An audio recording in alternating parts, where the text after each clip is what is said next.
Keep on rolling, baby. Let's roll.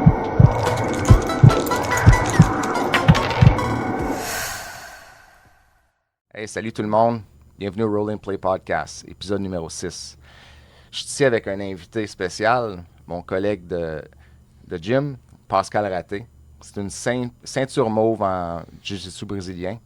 C'est un vétéran dans les forces armées canadiennes.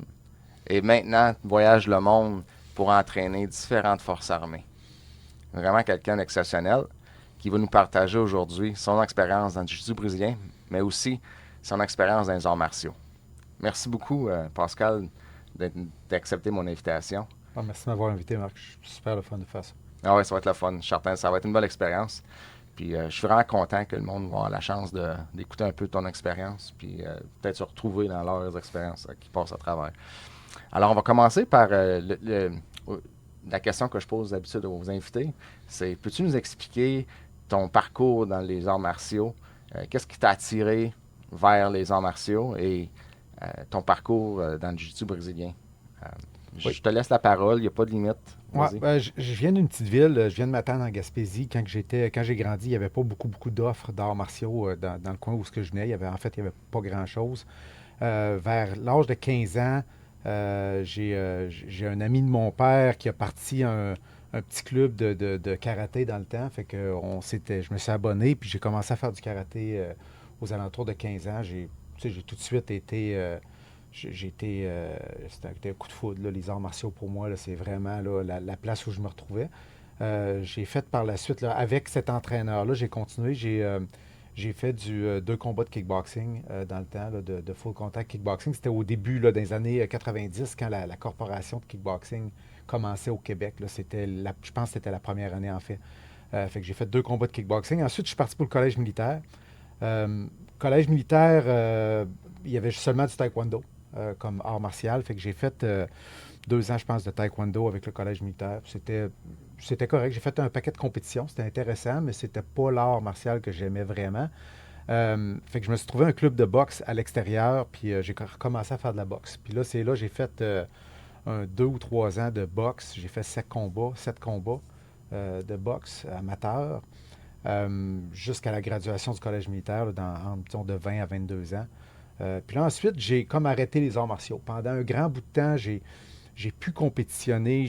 C'est comme si, pour moi, faire de la boxe, c'était all-in ou pas pantoute. J'étais pas capable d'imaginer faire des arts martiaux sans être là, en mode compétitif où je m'entraîne 5 fois par semaine. Puis, je le fais pour essayer de gagner des combats. Pour moi, faire des arts martiaux comme juste faire peut-être 2 soirs par semaine, comme la plupart des gens, là, c'était pas une option. Fait que, vu que j'étais trop occupé dans ma carrière, je voyageais beaucoup, j'étais nouvellement arrivé comme lieutenant dans l'infanterie, je faisais des opérations. Fait que, tu sais, j'avais pas le temps de faire des arts martiaux à temps, quasiment, tu sais, à 5 fois par semaine, ben ça voulait dire que j'en faisais pas. Puis là, j'ai arrêté pendant un grand bout de temps. Puis j'ai recommencé peut-être dans la trentaine, là, que je me suis rendu compte que peut-être ça serait plaisant de recommencer juste pour le fun. Puis j'ai recommencé un peu à faire un peu de boxe. Non, excuse.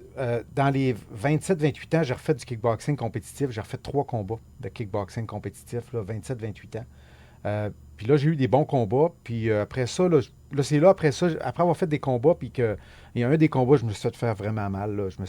Ça a été vraiment une bonne bagarre. Puis à la fin du combat, j'ai dit, OK, peut-être que là, je peux laisser faire un peu la compétition puis le faire plus récréatif. Puis j'avais 27 ans, je pense 28 ans. Puis là, j'ai simplement commencé à faire des arts martiaux, plus de la boxe, du kickboxing, mais vraiment là, en gym, m'entraîner pour le fun, pour me garder en shape. C'est plus tard, je te dirais, là, aux alentours du début de la quarantaine, que j'ai commencé à... Moi, je pensais que parce que je faisais de la boxe et du kickboxing, je serais capable de me défendre. Parce qu'au départ, quand on fait des arts martiaux, c'est souvent pour ça. On cherche une façon de peut-être être capable de se défendre si on était mal pris. T'sais. Puis moi, j'avais tant eu l'impression que parce que je faisais ça, que je serais probablement capable de me défendre si jamais j'étais pris dans une altercation. Puis ça m'est jamais arrivé, mais j'ai toujours pensé que je serais capable. Puis à un moment donné, je me rappelle plus exactement, là, j'étais avec des amis, puis il y a un gars qui faisait du jiu-jitsu, il était ceinture blanche, 2 stripes. Puis on a roulé ensemble, puis c'était dans un party, ça n'avait même pas rapport. Puis je pouvais rien faire. Absolument rien faire. Il pouvait me choquer, il pouvait faire ce qu'il voulait avec moi, comme si j'étais un enfant. Puis là, je me suis dit, wow, attends un peu, là, il me manque quelque chose. Puis c'est de là que j'ai commencé d'une chose à l'autre, de fil en aiguille. J'ai fait des petites écoles au début, c'était pas terrible. J'ai essayé de faire, pas du jiu-jitsu, mais du Krav Maga. Je trouvais que ça servait à rien. Puis là, à un moment donné, j'ai trouvé une école à Kingston, quand j'ai été posté à Kingston, de jiu-jitsu. Puis j'ai commencé à vraiment faire du jiu-jitsu. Puis là, vraiment, c'est là que j'ai fait, OK, c'est mon sport, ça fait 10 ans de ça. J'avais 42 ans, puis vraiment, là j'ai commencé à vraiment développer une passion pour ce sport-là. C'est un peu mon parcours, là, je sais pas si ça répond. Non, c'est bon, on va continuer avec on va continuer avec la conversation. Puis tes débuts en t'entraînant en jiu-jitsu brésilien, comment tu as trouvé la différence, peut-être d'effort physique ou bien de la courbe d'apprentissage comparativement au striking? Ben, tu sais, le striking, j'avais commencé ça à 15 ans, puis on dirait que j'ai progressé là-dedans un petit peu toute ma vie, jusqu'à 27-28 ans, où là, j'ai arrêté vraiment de faire des combats. Puis, tu sais, c'était comme peut-être un peu plus naturel pour moi. Tu sais, quand j'ai commencé le jiu-jitsu, j'avais vraiment l'impression d'être sur une autre planète, là. C'était complètement différent. Le niveau d'effort était exceptionnel au début, là. Au début, c'était... Tu sais, je pouvais m'entraîner une journée, ça pouvait me prendre 3 jours pour m'en remettre, là, parce que c'était vraiment demandant. Mais j'adorais ça. Tu sais, je pense qu'ils disent tout le temps, là, il y a deux types de personnes qui commencent le jiu-jitsu. Il y a ceux qui commencent le jiu-jitsu, qui se font donner une volée par un gars plus petit qu'eux autres, puis après ça, ils disent « je reviens plus jamais là ». Puis l'autre type qui rentre au jiu-jitsu, qui se font donner une volée par un gars plus petit qu'eux autres, parce que tout le monde se fait donner une volée au jiu-jitsu au début. Puis eux autres, ben, ils disent « wow, wait a minute, il faut que j'apprenne ça. Il faut absolument que j'apprenne. » Puis moi, j'étais dans ce... Du moment où j'ai vu que je n'étais pas capable de me défendre au sol contre quelqu'un qui connaissait seulement des bases de jiu-jitsu, je me dis, il faut que j'apprenne ça. Puis la courbe d'apprentissage a été difficile, parce que c'est humiliant un peu au début, c'est difficile, mais j'ai adoré ça. Puis je voulais apprendre, fait que... Oui, exactement. Moi, j'ai passé à faire la même chose que toi. Avec mes premières journées en faisant mes premiers mois, mes premières années à faire du jiu-jitsu, c'était vraiment un moment humble. Ouais. Je savais pas ce que je faisais, les techniques, le monde pouvait faire ce qu'il voulait avec moi. Puis des fois, tu te questionnais, tu te demandais, c'est-tu moi ou c'est-tu moi qui est juste pas capable de faire du jiu-jitsu? Parce que je me fais tellement manipuler, ils peuvent faire ce que je veux avec moi. Mais en réalité, faut que tu fais confiance au processus. Ça prend du temps, mais au bout de la ligne, on va voir le progrès, right? C'est pas seulement tu vas faire ça quelques semaines puis tu es capable de suivre une autre ceinture blanche. Ça prend des mois. Puis en plus, tout le monde s'améliore alors en même temps. Alors c'est ça, tu peux pas te comparer vraiment à quelqu'un d'autre parce que la personne à côté de toi s'améliore, toi tu t'améliores. Vraiment, c'est quand tu regardes une autre nouvelle personne qui s'annonce au gym. C'est ça. Moi, je pense que le jiu-jitsu, c'est ça. Tant que tu es la dernière personne qui a joint le gym, ça va être rough. Mais le jour où ça fait 6 mois que tu es là, puis il arrive un nouveau qui est plus gros que toi, qui est plus fort que toi, qui est plus athlétique que toi, puis tu es capable de le dominer, puis ça fait juste 6 mois que tu es là, c'est là, je pense, qu'à ce moment-là que tu fais « wow, OK, c'est ça le jiu-jitsu ». Puis là, tu viens de comprendre, puis là, après ça, tu as la piqûre. Je pense, en tout cas, la plupart vont avoir la piqûre après parce que c'est un beau feeling. Puis c'est ça. Puis quand tu commences à être capable juste de survivre contre les gens qui sont un peu plus forts que toi, qui sont un peu plus avancés que toi, que tu es juste capable OK, tu commences à comprendre les techniques, puis à comprendre que tu es capable de survivre contre eux autres aussi. C'est là que là, après ça, ça devient vraiment là, une game intéressante. Oui, je suis d'accord. Puis aussi, le fait que tu passes à travers des défis, à travers du parcours, puis de te mettre en challenge, tu te challenges tout le temps. Tu vas au gym, puis il y a quand même une difficulté, là, tu te fais manipuler, tu te fais toujours, tu vois que les gens sont meilleurs que toi, tu vois un peu de ton progrès, mais tu continues à y aller, tu restes discipliné, tu es déterminé, tu veux t'améliorer. Ces valeurs-là, ces aptitudes-là, ces mindset que tu as, est-ce que tu as pris ça un peu du côté militaire qui t'a aidé à travers du jiu-jitsu ou bien tu vois que c'est une différence entre les deux? C'est une bonne question. Je ne sais pas. Je pense pas.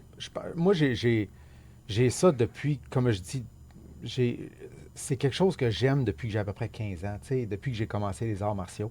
Je pense que mon premier coach que j'ai eu de karaté a eu une influence, tu sais, une très, très grande influence sur moi où, justement, tu sais, il nous entraînait un peu, c'était tough, tu sais, l'entraînement, c'était pas facile, c'était dur. Puis, non, je pense que c'est quelque chose que j'ai tout le temps eu. Je pense pas que ça a vraiment rapport avec l'armée. Je dirais peut-être avoir fait ma carrière dans l'infanterie, ça a peut-être amplifié cette partie-là de moi, mais j'ai toujours eu ça, je pense. Là, j'ai toujours aimé les combats. OK. J'ai toujours apprécié ça, mesurer à une autre personne. Que je gagne ou que je perde, tu sais, je suis pas... je perds très souvent quand on roule ensemble. Quand on roule ensemble, tu sais, je me fais donner des volets souvent, mais j'aime ça. J'aime juste ça, mesurer à une autre personne, essayer de... J'aime cette partie-là. Fait que C'est le côté peut-être aussi résolution de problèmes. Tu Oui, trouves tout pas à fait. le fait de ah, il m'a eu, comment je pourrais faire pour éviter ça la prochaine fois? Ouais. Puis là, ta tête, elle pense, puis là, elle pense à des différentes solutions. Puis là, quand tu reviens le lendemain ou bien quelques jours après, OK, on va réessayer ça, on va voir si qu'est-ce que je pense que ça va fonctionner maintenant. Fait que là, tu sais, ça te donne des petites résolutions de problèmes. Ça garde ton cerveau tourner, ça te fait penser. Tu es toujours actif. Même à l'extérieur du matelas, tu es quand même, ou du tatami, tu es toujours en train de penser à OK, prochaine fois que je me prends contre Pascal, là, m'essayer ça, tu vois, ça va fonctionner. C'est ça. Puis le jiu-jitsu encore plus que n'importe quel autre art martial. Je pense, tu sais, comme j'ai fait quand même pas mal de boxe puis de kickboxing. Pas un gros niveau, mais quand même relativement à un bon niveau. Puis oui, il y a cet aspect-là en boxe aussi, mais en jiu-jitsu, c'est 100 fois plus. Là. En jiu-jitsu, c'est vraiment la résolution de problèmes, puis quand ils disent c'est les échecs humains, là, c'est vraiment ça. Là. C'est vraiment là, essayer de penser 2, 3 coups en avance. Puis, tu sais, hier encore, je roulais, là, puis, tu sais, Rock, il m'a pogné avec un triangle, puis il a réussi tu sais, à m'amener dans puis je le voyais venir, je savais ce qu'il faisait, puis je n'étais pas capable de l'arrêter. Puis après, là, toute la journée hier, j'ai repensé à ça. Comment j'aurais pu arrêter cette technique-là qu'il me faisait, tu sais. Puis, ah non, c'est ça. Ouais, ça, c'est intéressant. C'est un peu obsédant par bout. Ouais, obsédant, dictant, oui. OK, bien, parlant de travailler fort, puis, tu sais, nous, dans nos quarantaines, cinquantaines, s'entraîner avec des gens de vingtaine, trentaine, ça devient de plus en plus difficile.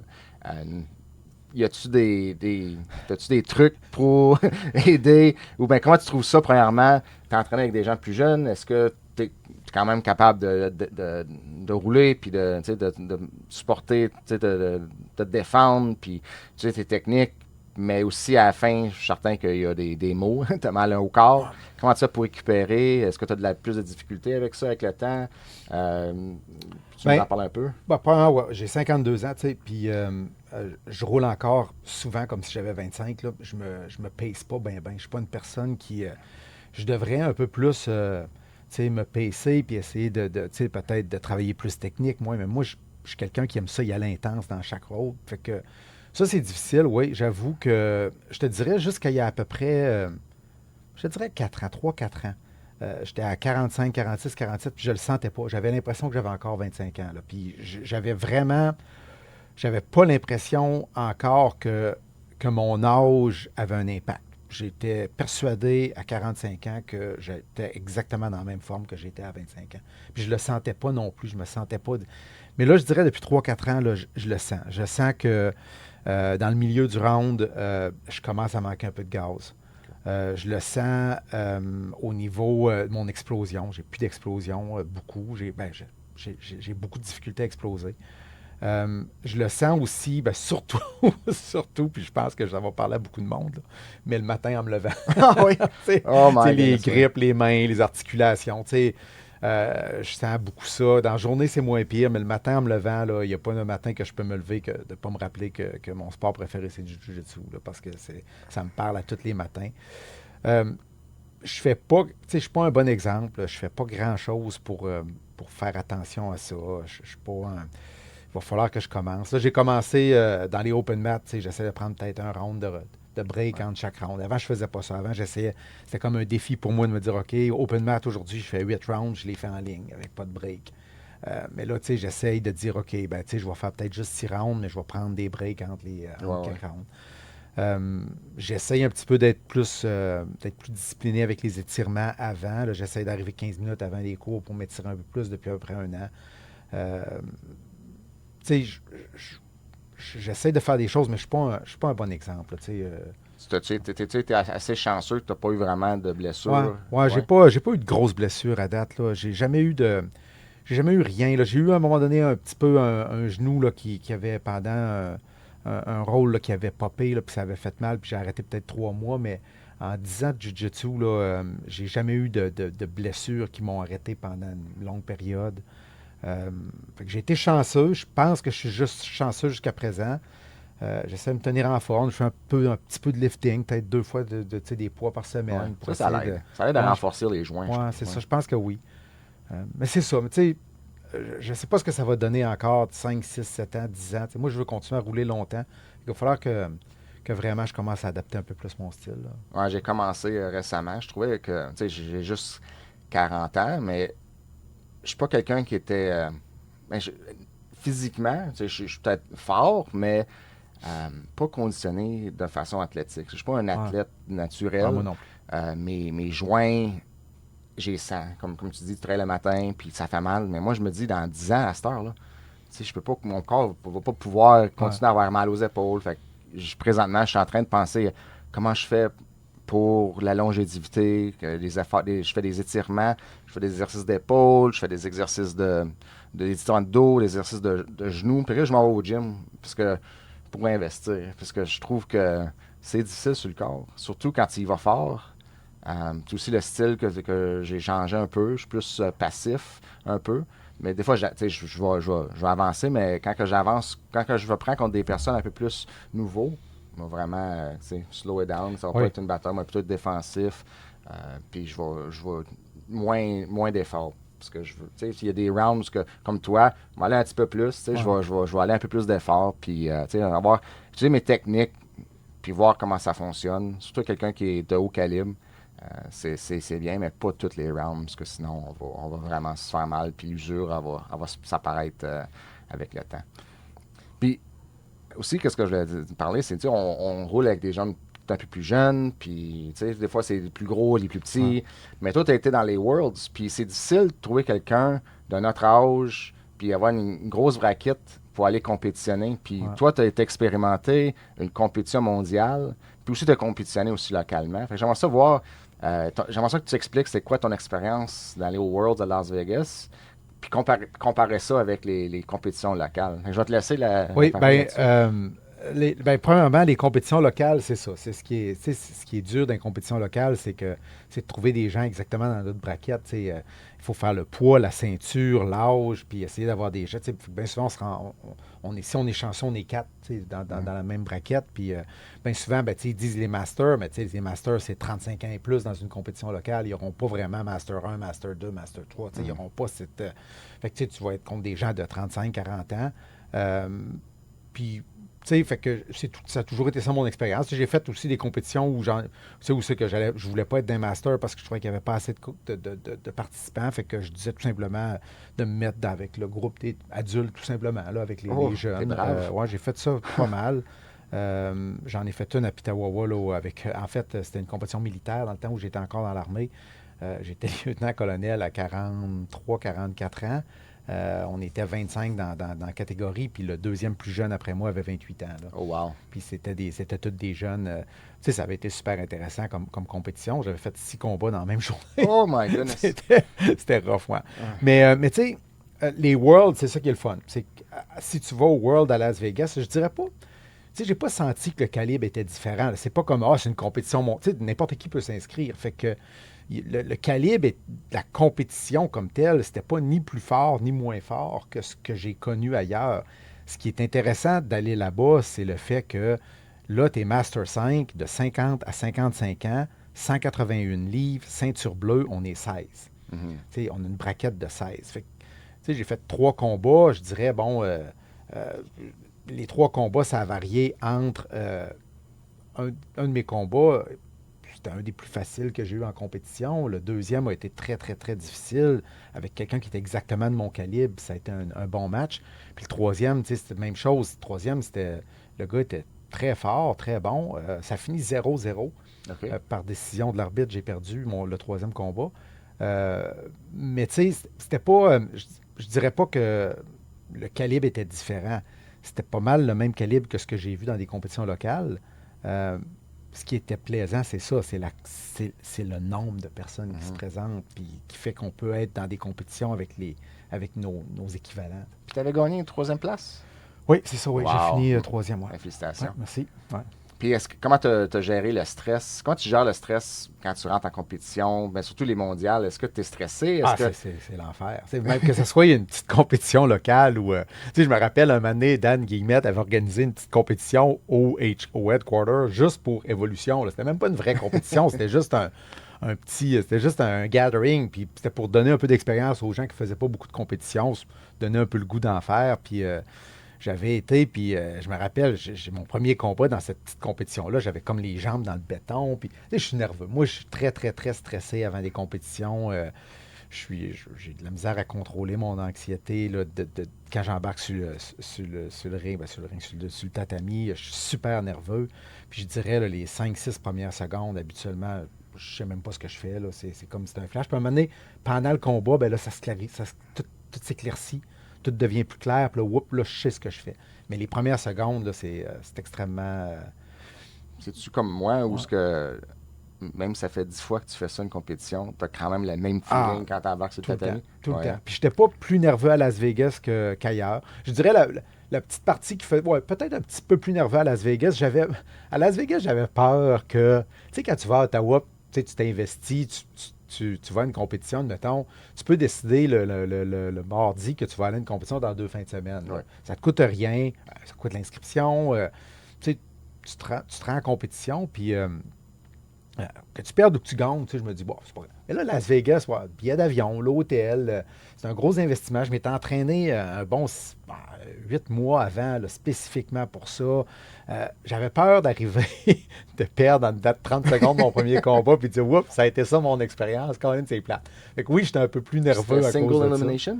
Oui, single elimination. Wow, fait que oui, j'étais nerveux à cause de ça, à cause de l'investissement, tu sais.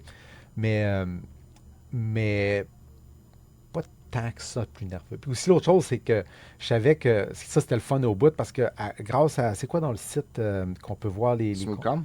C'est-tu sur Smoothcom? Non, mais ça, il y a un autre... voyons. En tout cas, il y a un site qu'on pouvait voir les combats en direct. OK. Puis ma femme, à la maison, avait invité plein d'amis, il était une dizaine. Puis là, il regardait mes combats en direct, de la maison. Puis j'avais un de mes chums qui était avec moi à Las Vegas qui me montrait ma famille qui était en train de regarder après mes combats, qui me montrait les snaps qu'ils envoyaient de deux autres tout ensemble, qui cheeraient pendant mes... Fait que ça me mettait un petit peu... Ouais, c'était vraiment le fun. Oui, il y avait un petit peu plus de nervosité, mais pas tant que ça. Je te dirais que chaque compétition, je suis nerveux. Ouais. Puis qu'est-ce que tu faisais pour... tu as dit que tu as entraîné pendant 8 mois de temps ou 6 mois de temps pour te rendre à cette compétition. C'est quoi tu faisais? Ben, je m'étais fait un programme d'entraînement au niveau conditioning, là, au niveau des lifting, course, monter mon cardio, tout ça. Je ne suis pas un spécialiste, mais j'avais parlé avec... J'aurais peut-être dû me prendre un coach, je m'en étais pas pris, mais j'avais parlé à des gens que je connais qui connaissent beaucoup ça, puis ils m'avaient aidé à me monter un programme. Je ne sais pas si c'est un bon programme, mais je m'étais amélioré. Mes poids s'étaient améliorés, mon cardio s'était amélioré. J'avais fait ça beaucoup, puis j'avais fait... j'ai travaillé beaucoup avec David, notre ceinture noire. Là. Ah oui? J'ai travaillé beaucoup avec lui dans les mois juste avant. Là. Il m'avait beaucoup aidé à développer un petit peu une stratégie. J'avais un bon single leg X. Puis il m'avait montré vraiment à le maximiser. Puis à essayer de... Puis ça m'a beaucoup aidé pendant la compétition. Fait que oui, j'avais travaillé beaucoup avec David pour ça. Puis j'avais été aussi, ce que j'avais fait, j'avais été beaucoup m'entraîner dans des clubs différents. J'avais été travailler avec De La Costa. Okay. J'avais été travailler avec Headquarter, notre propre club. J'avais retourné travailler avec mon club à Kingston où j'ai commencé. Okay. Puis j'avais fait ça juste pour me donner vraiment une possibilité. J'allais dans des open matchs juste pour me donner la possibilité de rouler avec le plus de monde différent possible. Puis ça m'a beaucoup aidé aussi. C'est ça que j'avais fait pour me préparer. C'est une bonne idée. Ça, moi, je fais pas ça, aller dans différents gyms. Mais c'est vrai que c'est une bonne idée. Le monde, tu connais pas ta game, tu connais pas leur game. C'est ça. Puis là, vous pouvez te pratiquer. Puis vraiment, ça simule une compétition. C'est ça que c'est, la compétition. Vous savez pas vos games. Ouais. C'est une bonne idée. Puis aussi, à part de ça, autre que les compétitions, puis t'entraînais avec des différents genres de personnes, mais toi, tu as voyagé mondialement. Ouais, ben, je voyage beaucoup pour le Ouais, travail. tu voyages Ouais. beaucoup pour le travail, puis t'emportes Ouais. ton gui, puis tu vas tu vas dans certains clubs mondialement, dans différents pays, puis tu as la chance à rencontrer du nouveau monde. Comment tu trouves ça? La Ouais, ben, culture est j'ai différente? tout le temps fait ça, même avant le jiu-jitsu, tu sais, j'amenais mes gants, j'amenais mon stock de boxe, puis je regardais à côté de mon hôtel s'il y avait un club de boxe pas loin, puis j'essayais d'aller boxer, tu sais, j'essayais de m'entraîner dans le club de boxe. Puis là, ben, tu sais, avec le jiu-jitsu, j'ai commencé ça aussi. Tu sais, ça donne pas tout le temps. Il y a des fois, ben, il y a des fois, je suis dans des pays où la sécurité est peut-être, tu sais, je me sens peut-être pas sécure d'aller dans un quartier où il y a du jiu-jitsu, puis rester là pendant 1 heure, 2 heures à faire du jiu-jitsu, parce que c'est des pays qui sont des fois un peu plus, qui ont un peu plus de danger là, où Oui. on va. Mais tu sais, sinon, j'en ai fait dans quelques places. Là, de mémoire, vite de même, là, je me suis entraîné ben, en Europe, tu sais, en Belgique, une couple de fois, en France. J'ai été en Macédoine du Nord il n'y a pas longtemps, là, à Skopje. Je me suis entraîné là avec un club là-bas. J'ai été aux Philippines, j'ai été faire du jiu-jitsu avec le club des Philippines. Quand je vais à Toronto, je vais au Toronto soit pour le travail ou pour le plaisir. J'amène tout le temps mon gui, puis j'essaie de changer de club. J'ai fait 3-4 clubs à Toronto. J'aime beaucoup ça. J'aime ça aller dans des nouveaux clubs, dans des nouvelles places. Des fois, c'est moins exotique. Là. Tu sais, mes parents vivent à Québec. Quand je descends à Québec, j'amène mon gui, puis je vais m'entraîner à Québec. J'ai fait 3 clubs à Québec différents. J'essaie de changer. OK. Ça, c'est quelque chose que j'aime beaucoup faire. Puis je trouve que ça améliore beaucoup ma game. Tu apprends des choses des fois parce que c'est ça, parce que tu sais, tu le disais tantôt, quand on s'entraîne au même club, les gens connaissent notre game. Puis ben, tu sais, si on apprend, si David ou Étienne nous montrent de quoi, ben, on l'apprend toute la gang. Fait que après ça, c'est dur de l'appliquer. Mais tu sais, quand tu vas dans un autre club, puis tu fais un cours sur comment faire un Spider Guard, puis nous autres, on fait pas beaucoup de Spider Guard, ben, quand tu reviens puis tu essayes ça, ben, tu sais, le monde, ils sont désorientés. Fait que c'est le fun de pouvoir mettre ça en œuvre. Moi, j'aime beaucoup ça, ouais. J'aime bien ça. Puis est-ce que tu trouves que la culture, plutôt mondialement, quand tu as dit que tu été aux Philippines, tu étais en Belgique, à Macédoine, Macédoine, c'est ça? Hein? Ouais. Oui. Est-ce que tu as trouvé une différence ou la culture, la façon que tu t'entraînes, la cédule, genre de la classe, c'est pas mal différente ou c'est pas mal la même chose? Je te dirais, ben, 2 affaires, comment que j'aimerais dire là-dessus. Le premier, c'est non, pas tant que ça. OK. Ça ressemble vraiment beaucoup d'une place à l'autre. Là. Moi, tu sais, j'ai fait pas mal de gym, puis ça se ressemble vraiment beaucoup. Puis la culture est pas mal la même. Au niveau friendship, là, tu rentres là, puis tu es tout de suite accueilli. Tout le monde vient te voir, tout le monde vient te parler. C'est super plaisant. Puis tu sais, comme en Macédoine du Nord, je parlais pas la langue, là. Ben, tu sais, je comprends rien de ce qui se dit, mais je suis capable de comprendre pareil, tu sais, parce que juste à cause c'est le jiu-jitsu, Ouais, c'est on se ça. comprend. Mais tu sais, j'ai ouais, non, c'est ça. Il n'y a pas beaucoup de différence. Il y a quelques petites choses, c'est des fois des techniques d'enseignement. Tu sais, comme j'ai fait 2 classes, une à Toronto puis une aux Philippines, là, du Ecological Jiu-Jitsu. Ah, OK. J'ai super aimé ça. Ça, c'est des affaires que j'avais pas nécessairement vues vraiment ici. Peux-tu en parler un peu plus de ça? Moi, je suis pas trop Euh, courant, mais ben, j'en ai entendu parler. Honnêtement, c'est comme. J'ai de la misère à en parler, même si j'ai fait 2 classes, là, parce que je suis vraiment pas un expert, vraiment pas. Je connais pas exactement tout comment ça fonctionne, mais c'est beaucoup avec des jeux. Puis à la place d'enseigner des techniques, ils enseignent plus des principes. Tu sais, ils vont, comme par exemple, on essayait de passer la garde, puis ils nous montraient pas de technique. Ils nous montraient juste des principes. Puis après ça, ils nous disaient, OK, retourne, fais un round de 2 minutes, essaye OK. d'appliquer ces principes-là, reviens. On continue à parler des principes, on retournait, puis c'était vraiment pas. L'emphase n'était pas sur les techniques, était plus sur les principes. Puis ça, j'ai trouvé ça intéressant. Mais une chose que je voulais dire à changer de club, moi, une affaire qui me fascine du Jiu-Jitsu. Habituellement, là, je suis ceinture purple, comme tu as dit au début, tu sais, un ceinture blanche, bon, je vais le battre. OK. Ceinture bleue, il y en a qui me donnent, tu sais, il y en a qui vont me donner beaucoup de problèmes parce qu'ils sont athlétiques, parce qu'ils sont plus forts que moi, plus jeunes. Mais tu sais, habituellement, je suis capable de tenir une ceinture bleue. Ceinture purple, là, on commence à avoir des bons matchs. Tu sais, puis les ceintures brunes me battent, puis les ceintures noires, ils font ce qu'ils veulent avec moi. Puis partout où j'étais dans le monde, ça s'applique. Tu sais, c'est drôle parce qu'il y a plein de monde qui critique le système de belt. C'est il devrait-tu avoir des tests, ça devrait être juste le coach qui décide. Il y en a qui donnent des belts trop vite, il y en a qui donnent des belts moins vite, il y en a. Puis il y a beaucoup de critiques. Tu as plein de podcasts, tu as plein d'affaires sur YouTube qui vont parler des systèmes de belts, puis personne ne s'entend. Mais au bout du compte, là, quand tu voyages, là, les ceintures blanches et les ceintures bleues, habituellement, je suis capable de les battre. Puis les brunes puis les noires, ils me donnent des volets. Ouais. Puis les purples, j'ai un bon match. N'importe où que je sois. C'est rare que j'ai vu là, un ceinture bleue là, que vraiment, il est pas bon. C'était rien. Puis c'est rare que j'ai vu un ceinture brune. Puis c'est jamais arrivé que j'ai vu un ceinture brune qui n'est pas capable de me battre. Fait que quelque part, le système doit marcher. Ouais, c'est... Parce que tu sais, vraiment... puis oui, c'est pas parfait. Là. Oui, ça arrive que, tu sais... je vais pogner une ceinture bleue, puis il va me donner une volée, puis il va faire comme si j'existais même pas. Là. Si tu prends tu sais, Samy au headquarter, tu sais, quand il était ceinture bleue, il me battait comme si j'existais pas. Là. Mais tu as des exceptions comme ça, mais en gros, là, je trouve que le système, quand tu voyages, tu te rends compte qu'il fonctionne. Puis je trouve ça intéressant. Ah, c'est le fun. Même à travers le monde. Quand Ouais, tu regardes, c'est là, ça. c'est gros, là. C'est une grosse communauté. Puis quand même, il y a des ressemblances. Oui, c'est ça. tu sais, C'est pas mal. C'est beau. C'est beau. Ouais. C'est-à-dire que le sport, le parcours est quand même très bien Ouais. défini. Et fait que même si tu déménages, vraiment, tu vas pouvoir suivre. Même tu changes de gym, tu changes de pays, puis tu veux continuer. Vraiment, c'est juste une continuation de ton parcours. Puis tu n'auras pas beaucoup. Tu ne serais pas te sentir perdu. Oui, c'est ça. Moi, étranger. ça me fascine, ce côté-là, parce que, puis tu sais, je sais qu'il y a beaucoup de critiques là-dessus. Puis il y a plein de monde qui disent le système de belt, watering down, puis ci, puis ça. Puis tu sais, je sais qu'il y a plein de monde qui sera en désaccord avec moi, mais moi, mon expérience, là, c'est ça. C'est que quand je me retrouve dans un gym où je connais personne, ben, je suis pas mal exactement où je dois être avec ma ceinture purple dans n'importe quel gym. Puis quand j'étais ceinture bleue, c'était la même chose. Tu sais. Je trouve ça bon. Nice.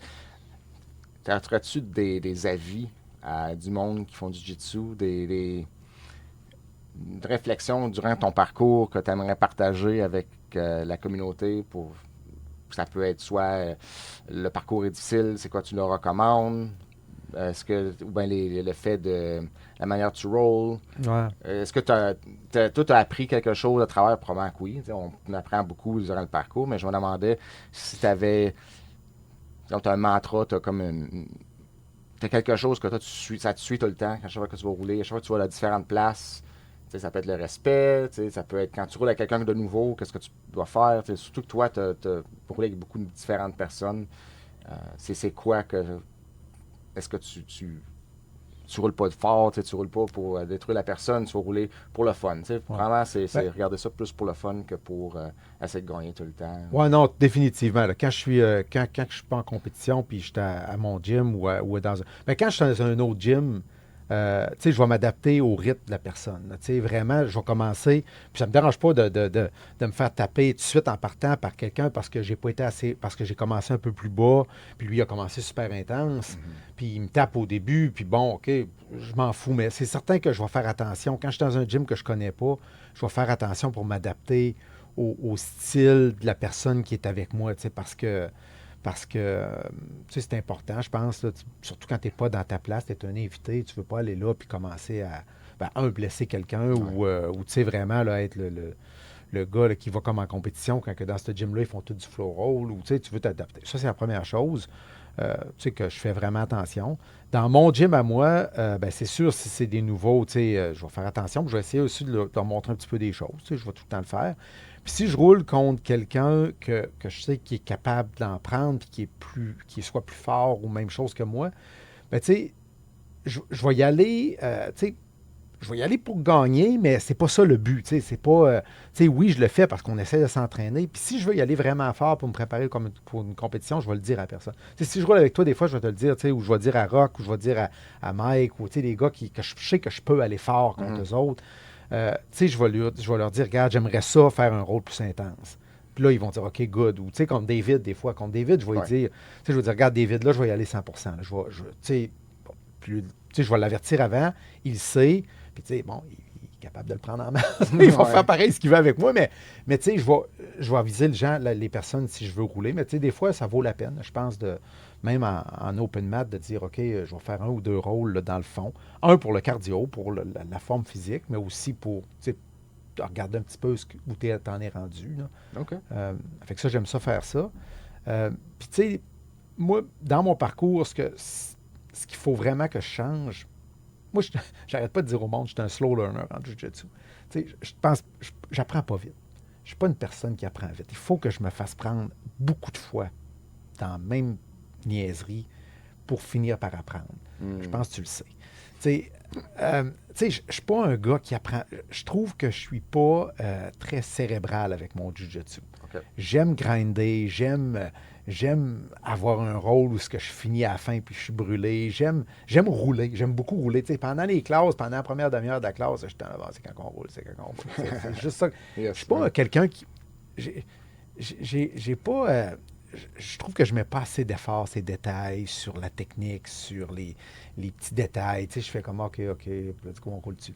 Tu passes-tu du temps à regarder des vidéos, les instructions? Oui, mais pas assez. Pas Pas assez. Il faudrait vraiment que, surtout au niveau Purple Belt, là, je trouve que il faudrait vraiment que je up ma game. Là. Ça l'a aidé beaucoup pour moi. Ouais, ben toi, à enseigner aussi, vu que tu enseignes, enseigner. ça t'aide parce que tu es obligé, ça te tient honnête. Tu es obligé de mettre. Oui, non, ça l'aide beaucoup. C'est ça. Ouais. Puis moi, ben, ça, c'est la partie vraiment qu'il faut que je développe. Il faut que je commence. Là, comme ceinture Purple, là, tu peux plus juste grinder. Il faut que tu connaisses ta game. Puis je trouve que je suis en retard un peu. Faut vraiment que je commence à être un peu plus perfectionniste sur mes techniques. Ça, Je suis certain avec les techniques, là, si tu développes ton livre de techniques, là, ton style. Tu as déjà un style, mais plus technique. Ouais. Je pense que tu vas avoir une accélération. Ouais, tout à fait. Tu as déjà des très bonnes bases, puis tu es vraiment bon en athlétique. Je pense que juste en ajouter un petit peu de technique, là, ça va vraiment aider. Puis moi, ça m'a aidé beaucoup. Là. Surtout quand j'ai transitionné de bleu à mauve, j'avais commencé à enseigner. Ouais. Puis je vois une différence. Je vois plus mollo aussi. Ça me donne moins de goût de forcer. Parce que je fais juste me positionner, puis forcer moins. Utiliser mon poids au lieu. Alors, ouais, ça fait une. Tu sais, comme quand je roule avec Jason, Jason, il est 20 livres de moins que moi, à peu près. Puis, il est tellement plus technique. On est le même niveau, on est tous les deux ceinture purple, mais il y a tellement plus d'aptitude technique que moi, puis de knowledge du jiu-jitsu, que, des fois, je réussis quand même à faire un bon fight avec parce que je suis un peu plus gros que lui, mais c'est ça. Je me rends compte qu'il faut vraiment que je commence à mettre le temps et les efforts sur le côté plus technique puis le côté plus intellectuel, cérébral du jiu-jitsu. Moi, j'adore ce côté-là. C'est ce que j'adore. Ça paraît. Puis, le jiu-jitsu, t'as-tu aidé? Moi, ça m'a aidé beaucoup dans la vie en général, passer à travers des défis, ou bien le fait que tu persévères dans un sport, puis ça prend du temps, puis tu mets beaucoup d'efforts pour te rendre où tu es rendu présentement. Ce concept-là, est-ce que tu l'avais déjà en toi, ou bien ça t'a aidé peut-être à passer à travers des moments difficiles? Premièrement, encore une fois, deux affaires à cette question-là. La première, c'est, moi, je pense que l'analogie du sport qui aide à passer les défis de la vie, parce que tu apprends des choses dans le sport qui vont te rendre... Je pense que c'est pas juste le jiu-jitsu. Je pense que c'est n'importe quel sport. N'importe quel sport que tu fais, dans lequel tu t'investis, puis dans lequel tu mets des efforts. Puis tu sais, on n'est pas des compétiteurs internationaux. Moi, on n'est pas là tu sais, je veux pas me donner un statut que j'ai pas, là, mais je mets beaucoup d'efforts dans le jiu-jitsu. Beaucoup, beaucoup d'efforts. Beaucoup plus que ce qu'une personne va mettre normalement dans un sport. Malgré que je ne suis pas non plus un niveau là, de professionnel. Là, mais je mets beaucoup. Puis n'importe qui s'investit dans un sport de la manière qu'on s'investit dans le jiu-jitsu, je pense que ça va se refléter dans certains problèmes. Ça va l'aider à passer certains problèmes dans sa vie. Ça, je suis persuadé de ça. Puis pas seulement le jiu-jitsu. Pour moi, le jiu-jitsu, j'ai eu des épreuves, comme tout le monde. J'ai eu des épreuves dans ma vie. Puis j'ai eu... une très grosse épreuve pendant que j'étais déployé en Irak. J'étais en Irak pendant 1 an. Puis j'ai appris une mauvaise nouvelle qui m'a vraiment perturbé. Puis le jiu-jitsu m'a sauvé. C'est plutôt aussi simple que ça. Là. Le jiu-jitsu, c'était à tous les soirs. Quand j'étais en Irak, on se ramassait une gang de gars. On n'avait pas de coach, on n'avait personne. On allait juste rouler à tous les soirs. Puis c'était le moment de ma journée qui me remettait... qui me permettait de tenir. Pendant les coupes tu sais, quand tu apprends une mauvaise nouvelle, à un moment donné, avec le temps, tu t'apprends à dealer avec, ça s'estompe un peu. Mais, tu sais, les 2-3 mois que ça a duré. Si j'avais pas eu le jiu-jitsu, j'aurais probablement pas pu rester en Irak puis continuer ma mission. Il aurait fallu que je revienne. Puis c'était vraiment le jiu-jitsu à tous les soirs avec les boys qu'on roulait qui me permettait de me remettre de remettre les pendules à l'heure puis de me permettre de continuer le restant de la journée, puis le lendemain. Fait que ça, c'est le jiu-jitsu là-dessus m'a sauvé, je pense. A sauvé ma santé mentale pendant un bout de temps, c'est certain. Puis, ouais, c'est ça. Ouais, quand tu fais du jiu-jitsu, qu'est-ce que tu penses? Tu penses au jiu-jitsu. Ouais, c'est ça, exactement. Tu penses pas à rien d'autre. Tu penses au ça que je jiu-jitsu. disais, Fait que ça tu sais, t'aide à faire un petit reset pour te recommencer une autre journée. Ça t'aide. Comme Dan Guillemette disait, là, tu sais, quand tu as un gars qui essaie de te choquer, c'est dur de penser à quelque chose d'autre. Oui, c'est vrai. Hey, mais merci beaucoup, Pascal, hein, pour passer du temps avec moi et t'expliquer ton expérience. Moi, j'aime, à la fin, on passe beaucoup de temps à faire du jiu-jitsu brésilien, mais y a-tu d'autres choses que tu aimes faire autre que du jiu-jitsu brésilien? As-tu un hobby? Honnêtement, des hobbies, c'est mon hobby. Okay. J'aime mon travail, j'aime ma famille, j'aime passer du temps avec ma famille, j'aime faire des activités avec mes enfants. Mais de là à dire un hobby, moi, non, j'ai pas d'autres hobbies nécessairement. Là. Je dirais que on s'entraîne 5-6 fois par semaine à ce sport-là, fait qu'il reste moins de temps. Ouais. Je dirais non, c'est mon hobby, c'est le jiu-jitsu. Le reste, j'ai plein d'autres choses que j'aime dans la vie, mais ça, c'est... C'est le sport, c'est le hobby que tu mets de l'emphase dessus. Oui, j'ai pas excellent. Hey, merci encore. Et je vais parler à l'audience, aux ceux qui écoutent le podcast.